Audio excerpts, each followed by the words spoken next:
ലോകകപ്പ് ഫുട്ബോളിലെ ആദ്യ മത്സരത്തിൽ ലയണൽ മെസ്സിയുടെ ഹാട്രിക് ഗോളിൽ അർജന്റീനയ്ക്ക് വിജയത്തുടക്കം. അൾജീരിയയെ എതിരില്ലാത്ത 3 ഗോളുകൾക്ക് തോൽപ്പിച്ചു. 17-ാം മിനിറ്റിലും 60-ാം മിനിറ്റിലും 76-ാം മിനിറ്റിലുമായിരുന്നു മെസ്സിയുടെ ഗോളുകൾ. ലോകകപ്പിൽ മെസ്സിയുടെ ആദ്യ ഹാട്രിക്കാണിത്. ലോകകപ്പിൽ മെസ്സിയുടെ ഗോളുകൾ 16 ഇതോടെ ലോകകപ്പിൽ ഏറ്റവും കൂടുതൽ ഗോൾ നേടിയ ജർമ്മൻ താരം ക്ലോസയുടെ റെക്കോർഡിനൊപ്പം മെസ്സി എത്തി. ഏറ്റവും കൂടുതൽ ലോകകപ്പ് കളിക്കുന്ന താരമെന്ന റെക്കോർഡും മെസ്സി സ്വന്തമാക്കി. മെസ്സിയുടെ 6ാം ലോകകപ്പാണിത്. അർജന്റീനയ്ക്കായി മെസ്സിയുടെ 200ാം മത്സരമാണിത്. ഇന്ന് രാവിലെ നടന്ന മത്സരം അർജന്റീന വേഴ്സസ് അൾജീരിയ ഗ്രൂപ്പ് ജെയിലെ മത്സരം. അതെ, ലോക ഫുട്ബോളിലെ രാജകുമാരൻ, റൊസാരിയുടെ രാജകുമാരൻ, ബാഴ്സലോണയുടെ കിങ്, MLS-ന്റെ എല്ലാം ലയണൽ ആന്ദ്രസ് ലിയോ മെസ്സി നിറഞ്ഞാടിയ മത്സരം.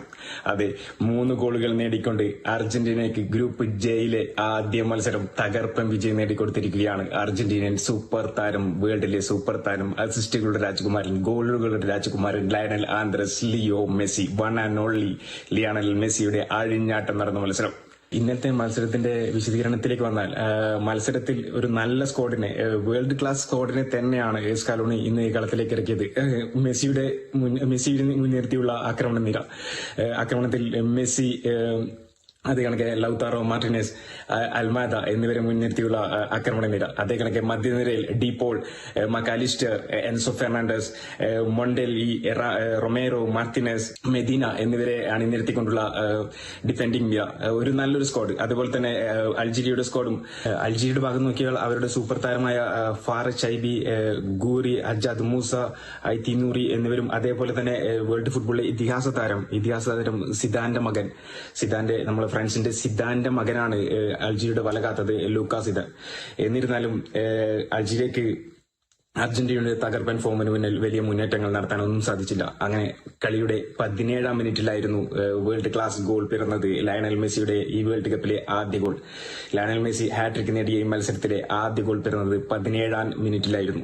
17-ാം മിനിറ്റിൽ മധ്യനിരയിൽ നിന്നും, ഗ്രൗണ്ടിന്റെ മധ്യഭാഗത്ത് നിന്നും മധ്യനിര താരം ഡീപോൾ നൽകിയ അതിമനോഹരം എന്ന് തന്നെ വിളിക്കാം, അതിമനോഹരമായ ഡിഫൻസിനെ കീറി മുറിച്ചുള്ള വേൾഡ് ക്ലാസ് പാസ് പിടിച്ചെടുത്ത ഡീപോളിന്റെ ആ പാസ് പിടിച്ചെടുത്ത മെസ്സി ബോക്സിന് ഡി ഏരിയയുടെ അടുത്ത് നിന്നെടുത്ത മനോഹരമായ ഒരു ഷോട്ട് പോസ്റ്റിന്റെ വലതുവശത്തേക്ക് കയറുകയും ചെയ്തു. അതും ലൂക്കാ സിദാന്റെ കയ്യിൽ തട്ടി. നമുക്കറിയാം, സിദാന്റെ മകനായ ലൂക്കാ സിദാന്റെ കയ്യിൽ തട്ടി ആ ഗോൾ വലയിലേക്ക് കയറുകയും ചെയ്തു. അങ്ങനെ ഒന്നാം പകുതി 1-0 അവസാനിക്കുകയും 2ാം പകുതിയിലും അർജന്റീനയുടെ സർവാധിപത്യം തന്നെയായിരുന്നു. എല്ലാ മേഖലയും എടുത്തു നോക്കിയാലും കളിയുടെ സ്റ്റാറ്റ്സ് മൊത്തം അർജന്റീനയ്ക്ക് അനുകൂലം തന്നെയായിരുന്നു. അങ്ങനെ 2ാം ഗോൾ പിറന്നു. മെസ്സി ഹാട്രിക് നേടിയ മെസ്സിയുടെ 2ാം ഗോൾ പിറന്നത് 60-ാം മിനിറ്റിൽ. മെസ്സിയുടെ തന്നെ മുന്നേറ്റം, ഇടതുവിങ്ങിലൂടെ മെസ്സി നടത്തിയ ഒരു മുന്നേറ്റം മാക്കാലിസ്റ്ററിലേക്ക് എത്തി. മാക്കാലിസ്റ്റർ അത് ലോങ് റേഞ്ച് ഷൂട്ട് ചെയ്യുകയും അതും സിദാന്റെ മകൻ ലൂക്കയുടെ കയ്യിൽ അകപ്പെടാതെ കയ്യിൽ തട്ടി വന്ന ബോൾ റീബൗണ്ട് മെസ്സി ഗോളാക്കി മാറ്റുകയും ചെയ്തു. അങ്ങനെ മെസ്സി 2ാം ഗോൾ നേടി. 3ാമത്തെ ഗോൾ പിറക്കുന്നത് 76-ാം മിനിറ്റിലായിരുന്നു. മെസ്സിയുടെ 3ാം ഗോൾ. ഇതും ബോക്സിന് ഡി ഏരിയയിൽ നിന്ന് തന്നെ മെസ്സി ഇടംകാലുകൊണ്ട് ഇടതുവശത്തേക്ക് അടിച്ച ഒരു ഗോളായിരുന്നു.